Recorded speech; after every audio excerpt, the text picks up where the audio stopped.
Monsoon सत्र का आज आखिरी दिन है। आज सदन काफ़ी हंगामेदार रहा और खास करके जो अविश्वास प्रस्ताव लाए हैं सरकार के खिलाफ विपक्ष ने, उन तमाम बिंदुओं को लेकर हम सीधे चर्चा करेंगे पूर्व नेता प्रतिपक्ष वरिष्ठ विधायक धर्मलाल कौशिक जी से।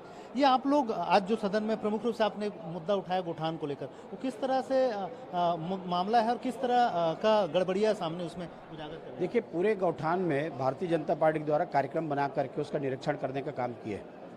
आज सही मायने में यदि उसका ऑडिट करा दिया जाए तो ऑडिट करा देंगे तो हमारे आधा से ज़्यादा सरपंचों के ऊपर आपराधिक मामले दर्ज हो जाएंगे। और उसका कारण है कि जितना इन्होंने बताया कि इतना हम काम किए, वहाँ जाने के बाद में टंकी आपका फटा हुआ दिख रहा है, चारे की कोई व्यवस्था है नहीं, गोधन वहाँ पर है नहीं।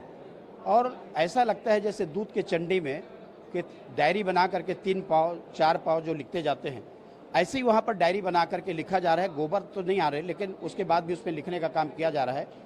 ये जो भुगतान भी जो हो रहा है, यदि उसके ऑडिट करा दोगे तो फर्जी आपको निकलेगा। तो केवल अपने आदमी को मोबिलाइज करने के लिए, चुनाव में लाभ लेने के लिए इस प्रकार के उसका विज्ञापन के माध्यम से, होर्डिंग के माध्यम से प्रचार करते हैं।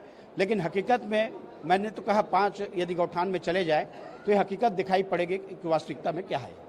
आप लोग अविश्वास प्रस्ताव भी लाए हैं, 109 बंदियों का है, क्या खास है, क्या क्या प्रमुख बातें हैं उसमें? देखिए, जिस प्रकार से इन्होंने घोषणा पत्र जारी किया और जारी करने के बाद में 5 साल में उस सरकार का घोषणा पत्र पूरा करना चाहिए। लेकिन इस सरकार ने महिलाओं को ठगा शराब के मामले में कि हम पूर्ण शराबबंदी करेंगे, युवाओं को ठगा इन्होंने कि हम 2500 भत्ता देंगे, नहीं तो रोजगार देंगे करके, हमारे जो 1000 पेंशन देंगे 1500 देंगे करके वृद्धों को ठगने का काम किया इनके द्वारा।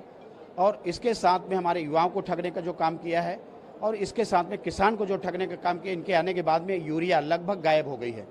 आज बाजार में 500-600 रुपये में यूरिया उठाते हैं, उसके शॉर्टेज हो गई है। तो हम ये तमाम अनाचार की घटनाएं लगातार बढ़ रही है।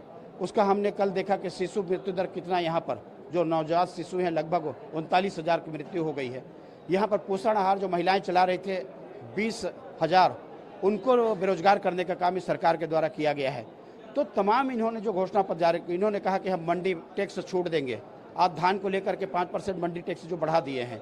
तो इस प्रकार से इन्होंने जो घोषणा किया, लेकिन अमल में नहीं आया। इनका रिपा की बात करते हैं, रिपा आप जा करके देखें तो पता लगेगा, जो गौठान की हाल है वैसे रिपा केंद्रों की हाल है। ताला लगे रहता है वहाँ पर, और ताला लगने के बाद में इतना पैसा डीएफ के फंसा दिए हैं, डीएमएफ के पैसे को, डीएमएफ के पैसे का तमाम जो दुरुपयोग किया जा रहा है, भ्रष्टाचार में वो जो जा रहा है, मैं उसको उदाहरण भी। पक्ष का कहना है कि भ्रष्टाचार को आप लोग आरोप लगा रहे हैं, उनकी तमाम योजनाओं के सामने केवल घोटाले लिख दे रहे हैं, लेकिन तथ्यों के साथ आंकड़े प्रमाणित नहीं हुए, तथ्यों के साथ नहीं हुए। अभी 2-3 आंकड़ा दिया हूँ, उसमें एक शराब का दिया हूँ कि 2018-19 के बाद में 2019-20 में, 20-21 में और 21-22 में शराब के जो बिक्री है उसमें कमी आई।